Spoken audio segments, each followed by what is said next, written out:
Já vás zdravím, vítejte na mém kanálu Plachdílna.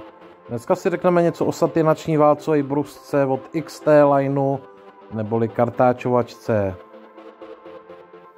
Její příkon je 1300 W a váží 2,8 kg a přívodní kabel je dlouhý 2 metry.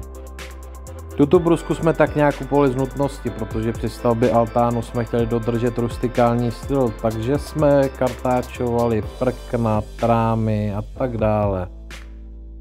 Nicméně jsem se zajímal o jejím dalším využití, takže jsem si postupně přikupoval různé kartáče. Jelikož jsme kartáčovali poměrně velké plochy, kartáčovačka byla jasnou volbou oproti takovým tím běžným řešením jako různý nástavce, kartáče na flexu, na vrtačku a tak dále. Můžu říct, že nám ušetřila spousty času a i práce. Jak jsem řekl, myslel jsem si, že kartáčovačku budeme používat jakoby jednostranně, nicméně získává význam si dokoupit další brusné válce a rozšířit tak její funkce. Pro výměnu brusného válce je nejdříve nutné si odmontovat boční kryt, což jde velice snadno.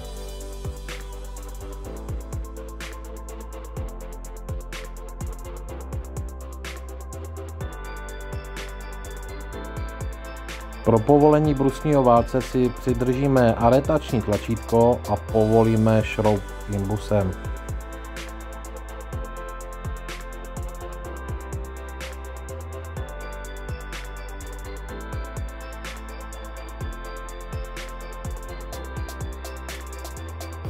Dáme si pozor, aby nám podložka nezůstala přilepená na brusném válci. Dáme ji zpět pod šroub. Pokud chceme změnit polou krytu, uděláme to teď, když máme sundaný brusný válec, až je to totiž nejlépe.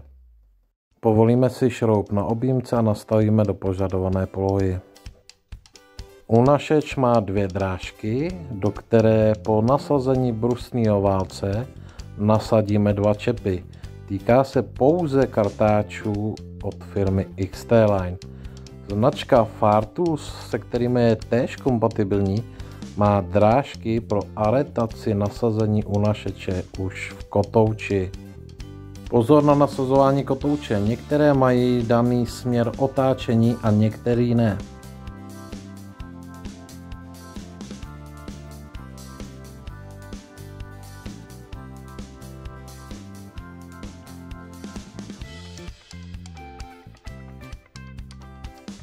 Při nasazování brusného válce si nastavíme drážky proti sobě a zajistíme je kovovými čepy.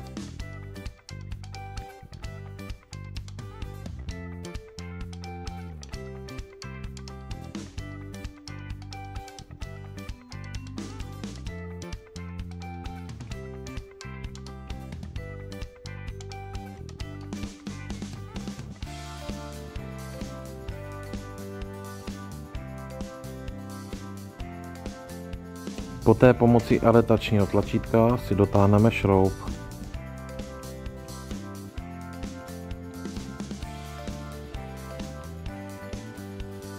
Přestože bruska obsahuje ochranný kryt, tak při práci s ní velice doporučuji ochranný brýle či štít.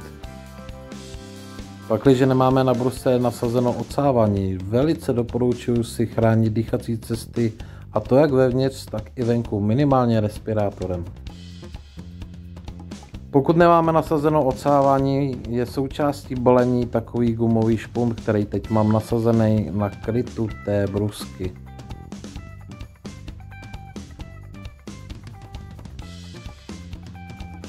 Otáčky si můžeme regulovat až v 6 krocích.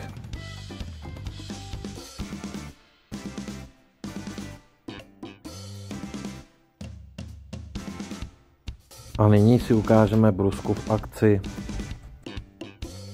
Hodně záleží na tom, jaké dřevo chceme opracovávat. Nylonový kartáč se hodí spíše na měkčí dřevo, zatímco brusný musazný se hodí na tvrdší dřevo. Nicméně brusným kartáčem z musazy jsme opracovávali smrkové trámy, kde se hodil jako vhodnější. Nejlepší však bude, když si zkusíte oba dva kartáče na kousku dřeva a poté si zvolíte, co je pro vás vhodnější.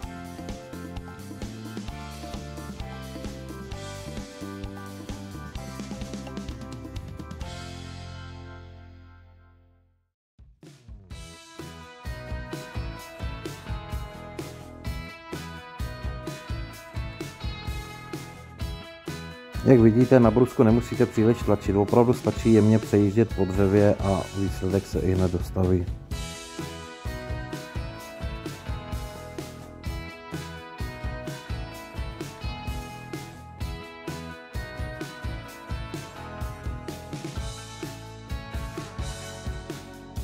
Zde je vidět v detailu, že při použití mosazného brusného válce je povrch příliš strukturovaný.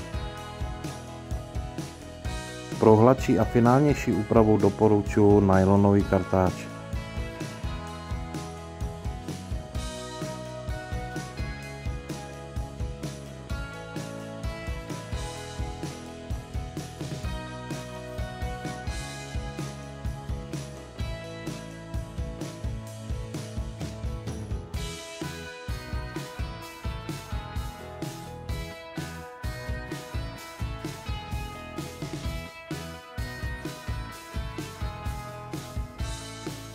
A nyní vidíte finální výsledky obou kartáčů vedle sebe.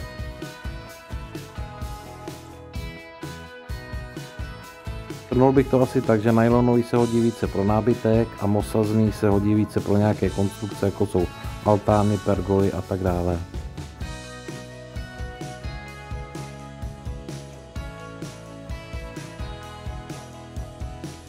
Jelikož nemám k dispozici lamelový brusný válec, zkusíme si upracovat železo nejdříve mosazným válcem a poté nylonovým válcem určený pro železo.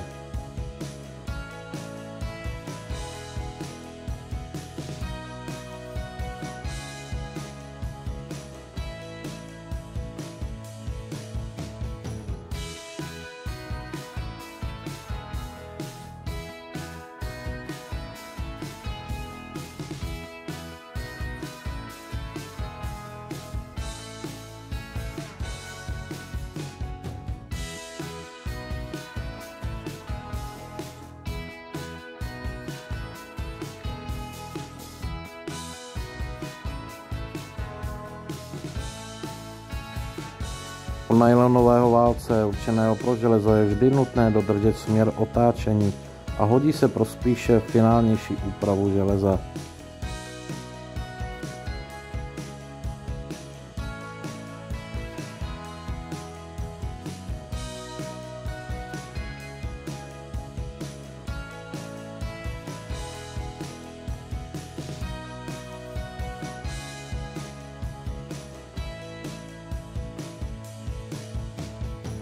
Tady jen malá ukázka toho, že i cihly se dají dobře brousit.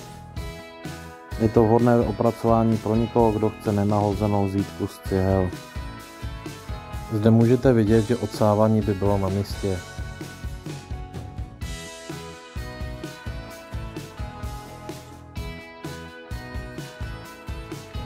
A řekneme si také nějaké nevýhody k brusce.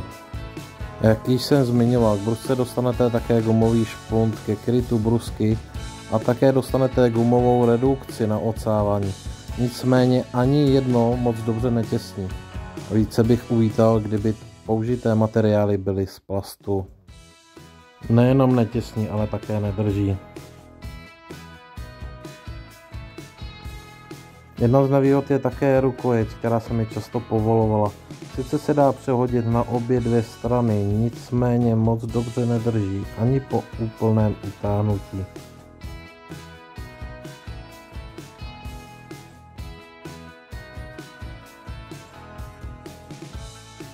Občas se mi stávalo, že se mi rukojeť při práci povolila. Avšak to nebylo nic zásadního, ale uvítal bych lepší aretaci rukojeti. Zde můžete vidět, že se mi odlomilo i kousek usazení. V druhé straně, kde jsem rukojeť nepoužíval, je usazení o něco zachovalejší.